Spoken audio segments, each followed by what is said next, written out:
How low could Bitcoin go? In this video, we're going to be jumping down into the daily chart for BTC, taking a look at what I think the structures are currently looking like and where I think Bitcoin could end up going. As I get into this video, if you find it useful and informative, hit that like button. I do appreciate that. If you're new to the channel, then why not go ahead and subscribe, tap the bell, select all the notifications, and in doing so, you will be kept up to date with absolutely everything that we do here at Cheeky Crypto. If you haven't yet joined us in Discord, check it out, linked in the description down below. I don't think you'll be disappointed by what you find down there. If you're looking for a little bit more from the crypto space, why not check out the memberships via Patreon or here on YouTube via the join button down below. Let's make a start with this one though, right? So Bitcoin paired up with USDT on the daily, and Binance is our data source. Now, when we take a look at this, there's a few things that we really need to kind of consider. The first things are, what kind of structures are we sat in from an Elliott wave theory point of view? And are they bullish or are they bearish, right? This is something that we talk about all the time from various different perspectives, all Elliott wave theory, but from different angles of attack. Now, essentially, if we take a look at this, we can kind of see that we have ourselves a three-wave correction right in the middle there.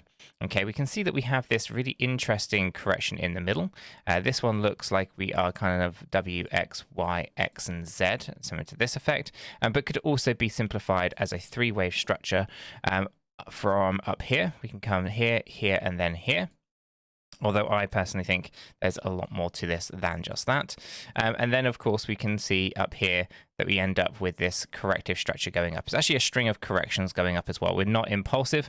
I talk about this all the time. It is not doing a 1, 2, 3, 4, 5. That's what people want it to do. It's not what it's actually doing.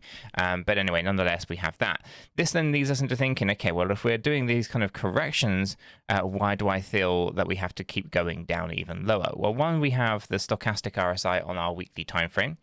Over on our weekly, this one here, we can see that it's really high. It needs to come down. Last time it was this high, it was just before the November lows. The time before that was up here in March of 2022, before the June lows. So every time we've been up this high on the weekly stochastic RSI, we've had to come on down.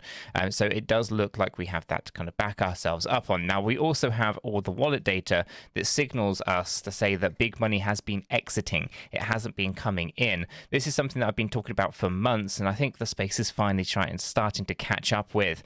Essentially, there are lots of different ways you can cut data to make it look bullish, and I've seen a few analytical firms trying to cut the data to kind of spread the idea that we're in a bull market, only to then come out and actually say, no, they're selling now.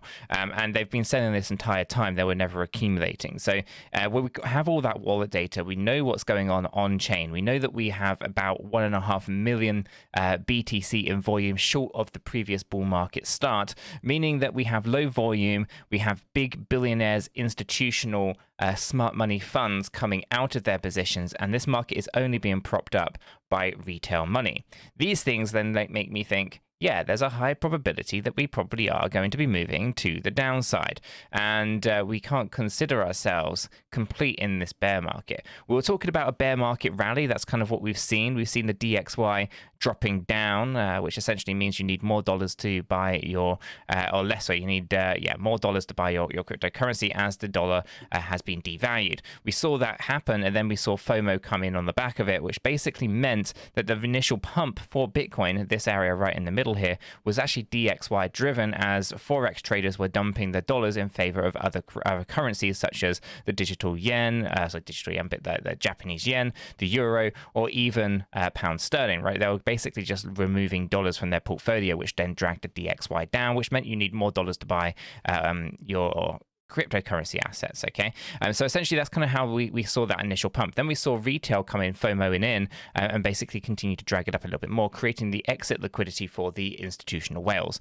So all of these things combined makes me think, okay, well, where is this structure going, right? Because by all intensive purposes, November should have been the bottom. If you're just following this from a charting point of view, absolutely, November looks like it was the bottom. But if you actually take a look at the broader economic climate, you take a look at the on-chain data, then you can kind of get a good idea as to thinking it's probably not the bottom, and we probably have a long way to go. And so we'll start thinking, well, what other structures could this possibly be, right? And it really just comes down to a W, X, Y, X, and then Z. Okay, and that means that we have this kind of area where we can start to see a bit of a pull to the downside. So how low could that Z wave go? Well, for that to kind of be measured out, what we need to do is we need to kind of take a calculation of our W wave. If I take the W wave and we take that entire distance at the very beginning, and we go ahead and move this over to our current X wave high over here, then we end up with being able to measure between the 0.618 and the 1.236. It gives us this broad range for a Z wave. Okay, this basically is between $10,122 and $15,993, which, you know, we basically look for a double bottom in that particular scenario.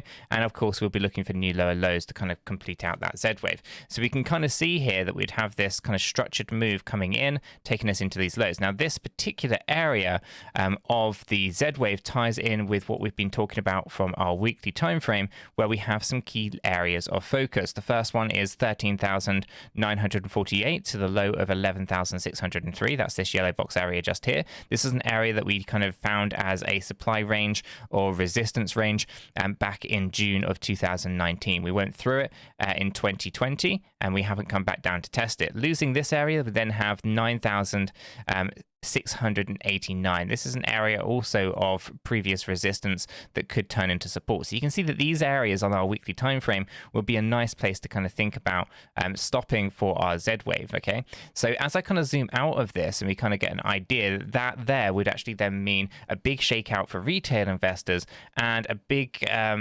buying opportunity for those institutions, the smart money funds that have been basically using retail as exit liquidity at these higher ranges. You've got to bear in mind that these guys have been actively selling on the market since up here in March 2022. They've been basically taking every opportunity to come out of the market. So they started up here by getting retail to FOMO in. They also had a little bit of action up here in June of 2022. We then saw them during these lows of June 2022 coming up here, also using this as exit liquidity.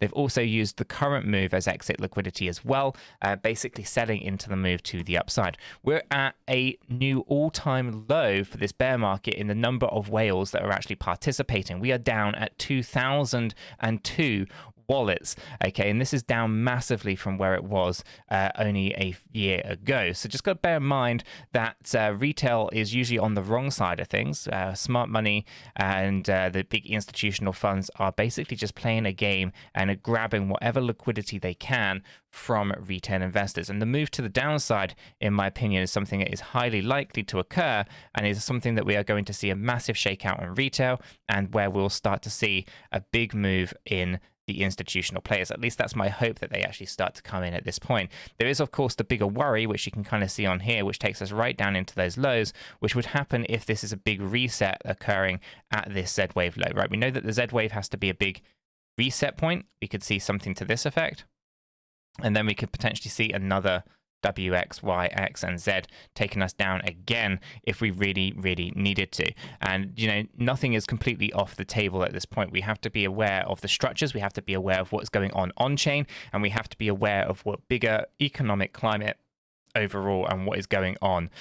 We can't just kind of, you know, draw a trend line and assume all is rosy. I'm going to leave the video there. It's a nice brief one, kind of give you an idea as to kind of what I think is going on when it comes to BTC. Let me know what your thoughts are in the comments down below. Do you think that this is a bit too low, a bit too extreme, or do you think this is something that we are likely to see unfold over the next few months? Really interested to kind of canvass all your thoughts and opinions. If you found it useful, hit that like button. I do appreciate that. If you're new to the channel, subscribe.